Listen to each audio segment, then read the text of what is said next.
It was just like awful. And they were so itchy and red and oh God. It was so bad. Hi guys, welcome back to my channel. My name is Tembi, also known as the Shackles of Debt. On the channel, I talk about my life here in New Zealand, and I also talk about money because I feel like we don't talk about money enough. Today, I want to talk to you about the horrific experience I had with an apartment here in New Zealand when I first arrived. Like, this story is so traumatic to me that this is the first time I'm actually going to be saying everything out loud. This is the first time I'm truly gonna tell someone all the stuff that happened. Like, not even like my parents know, and I think like my friends know like sort of snippets of what happened, but I've never actually ever said it out loud from start to finish because oh my God, it was such a nightmare. Like, I think I nearly had a breakdown. It was mad. It was just awful. So it might be a bit of a long one. So before we begin, get your drinks, get your snacks. I've got my drink of water here. And yes, let's get into it. Before I dive straight into the story, I need to give you some context about what happened. So I landed in New Zealand on the 4th of August, 2021. And part of my relocation package was that I was given a real estate agent who went around and looked for apartments on my behalf. And also remember, I had to do the 2 weeks quarantine back then. So we found my apartment whilst I was in quarantine. She went around and she FaceTimed me whilst she was at the apartment. And it looked like such a nice place. I mean, it's such a beautiful place. I chose this place, I paid my deposit, signed all my contracts, etc. So the day before I was meant to leave quarantine, which was the 17th of August, if I'm not mistaken, the entire country went into a nationwide lockdown because COVID, like a case of COVID had been discovered. And I was due to leave MIQ the next day. So now I had like nowhere to go because the tenant that was in this apartment was due to move out on the day that the lockdown was announced. So they were no longer able to move out because it was a level 4 lockdown and there was like restrictions on movements and people couldn't go places, etc. Which means I had like nowhere to go coming out of MIQ. And that was like such an awful feeling because I was just like, oh my God, how have I traveled all this way only to be homeless? But anyway, I spoke to the estate agents and, you know, since I'd already paid my deposit and everything, I asked if it was possible for me to move into like a temporary apartment until the tenant who was in this place could then move out. And they agreed to that. So they found for me a 2-bedroom apartment, which was on Queen Street over in here in Auckland. Anyway, so they put me in this place. It was a 2-bedroom apartment for pretty much the same rent that I would have been paying here. I think that should have been clue number 1, that this is a bit suspicious because I was like, how is a 2-bedroom apartment the same price as this 1-bedroom apartment that I was hoping I was going to move into. Anyway, I would later find out why that was. Anyway, so I just thought, you know what, it's okay. I'm going to be here for a couple of weeks until this lockdown stuff is sorted. And to be fair, like on first impression, it was a nice apartment. It was, you know, nice. It looked clean. It was modern. But the first thing that I should have actually picked up on was that when I moved in the lounge, there was like a bucket, and in the bucket they had like bug spray and like basically insect killer. They had like 3 or 4 different like big spray bottles of like bug spray and insect killer. Another thing also that I should have picked up on that was actually a big red flag, or that should have been a big red flag, was that I looked at the apartment online on Trade Me, and this apartment had been on the market for about 2 months, and you know, no one had agreed to actually come and rent it out. If you know Auckland, you know that there is a huge demand for housing. So I just found it a bit suspicious. I was like, you know, what is wrong with this place that it's been on the market for 2 months and like no one's picked it up? We would come to find out why later on. So things started to go wrong pretty much from the get-go. So, you know, I'd come out of MIQ, had like all these dirty clothes. I basically just like put them in the washing machine and I was like, okay, that'll be fine. So the washing machine broke down and then it was just like filled with water and the water wasn't draining. And I tried to like run it again and it was still the same thing. Like it would wash, but it wouldn't drain the water. The washing machine, as you can see, there's water still, it's full of water. It's not draining at all. And it's been like that since yesterday. So there are like my clothes literally just like literally soaked through, and that was just so gross. So I was like, okay, great, let me just put them in the dryer and I'll sort this washing machine stuff out tomorrow.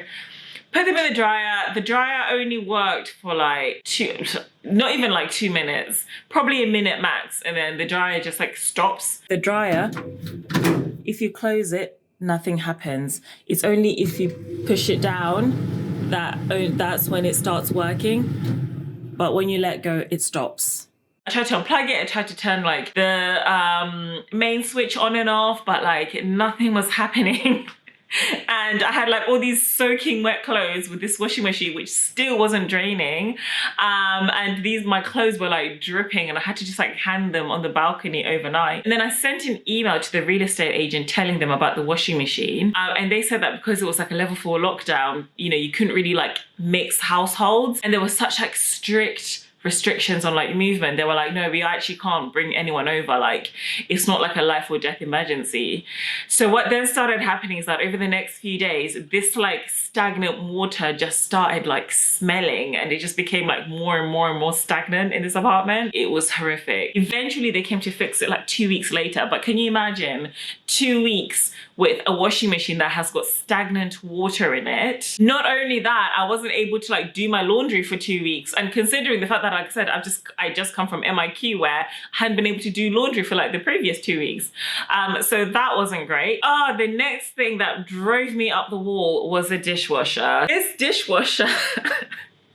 So anyway, I put my stuff in, and then it does like some washing, but then it sort of stopped after about like 20 minutes. And then it just started like beeping. It was like this constant like beep, beep, beep, beep, beep, beep, beep. I tried to turn it off, like it wasn't working. Tried to open it, it wasn't opening initially. And then it eventually did open, and I took the stuff out, but like all of the water came out, and then it started leaking all over the kitchen. Yeah, so this is what the dishwasher keeps doing. It keeps flashing and leaking. I tried turning it off, turning it on multiple times, all of the buttons, but it keeps doing this. And it kept on doing that whole beep, beep, beep, beep, beep, beep thing. So again, I called up the estate agent, and I was just like, dude, this dishwasher's broken and it's leaking water. Like, what the hell? And she tried to tell me to sort of like unplug it at the walls or whatever. But like, I couldn't find the switch to actually turn it off. Like, it just kept beeping, and then it kept beeping like all day and then all the way through into the night. There's an episode of Friends where Phoebe's fire alarm wouldn't stop going off all night.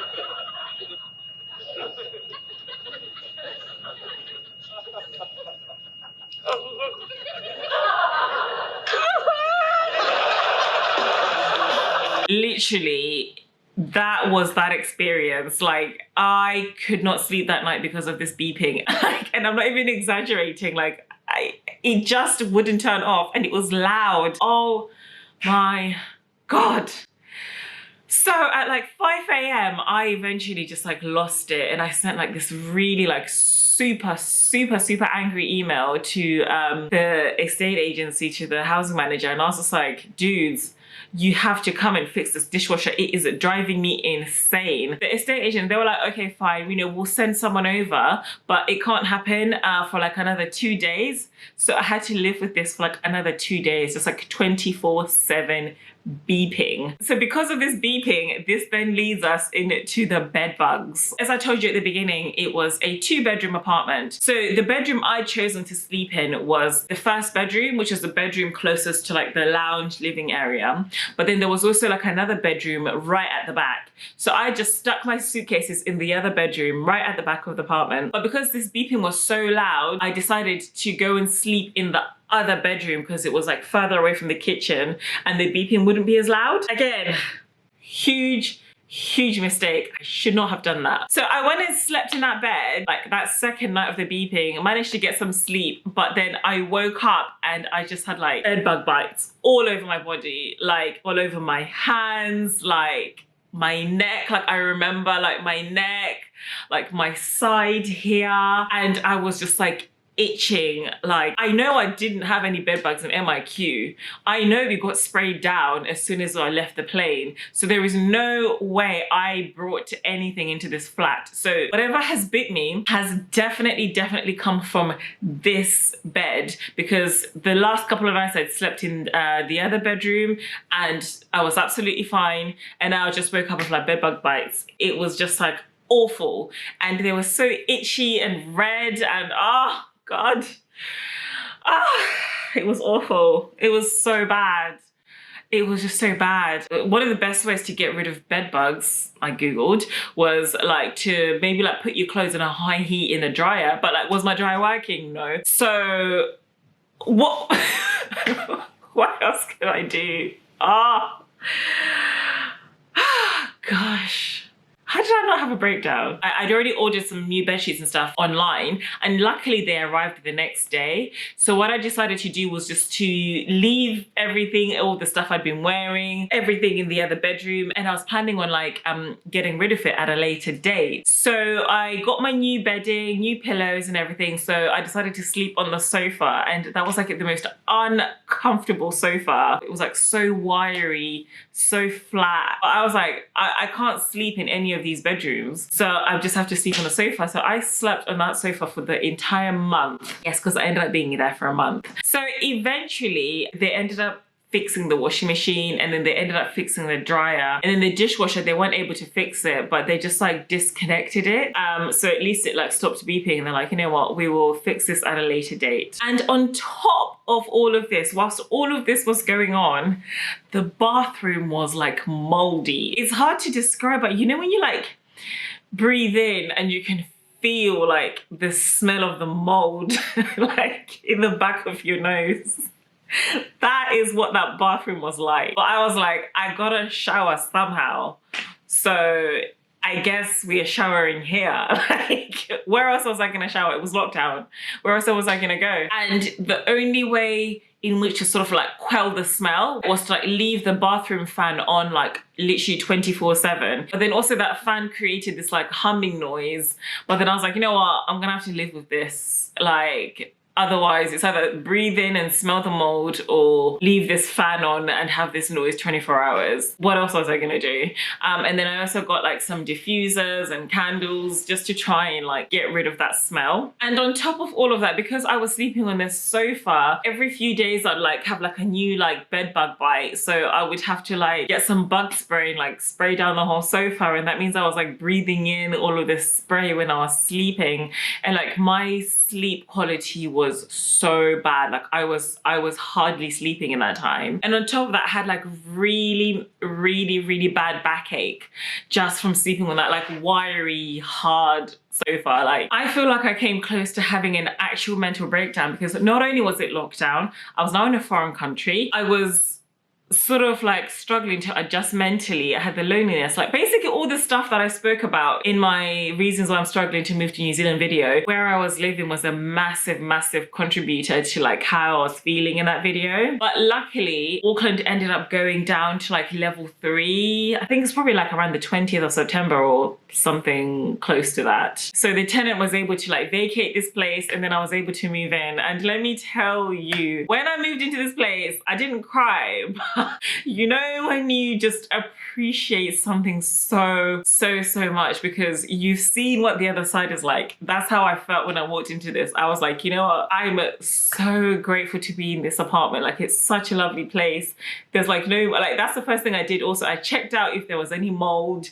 I literally went and bought like bug spray from the supermarket and sprayed the whole place down just in case it did, but it didn't have anything. Like, and I appreciate this flat so much, and I'm happy to pay however much rent it is, because I know the opposite. I know what it's like to live somewhere where it's just yeah. And you know, having said all of that stuff about the other apartment, I did feel grateful to at least have had like a roof over my head and like hot water, and you know, be able to like shower and actually sleep, even if it was on an uncomfortable sofa. I know that there are lots of homeless people out there who would do anything for somewhere to stay. Again, I would urge you, if you're looking for a place to stay in New Zealand, you have to be so careful. You have to go and check it out and inspect, look for yourself, because you can get some horrific places. Yeah, so yeah, have you ever been through something similar? Have you ever stayed in a place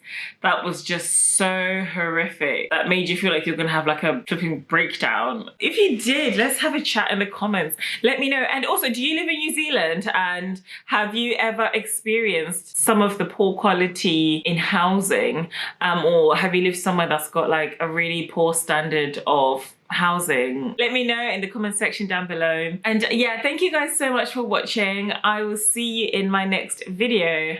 Bye.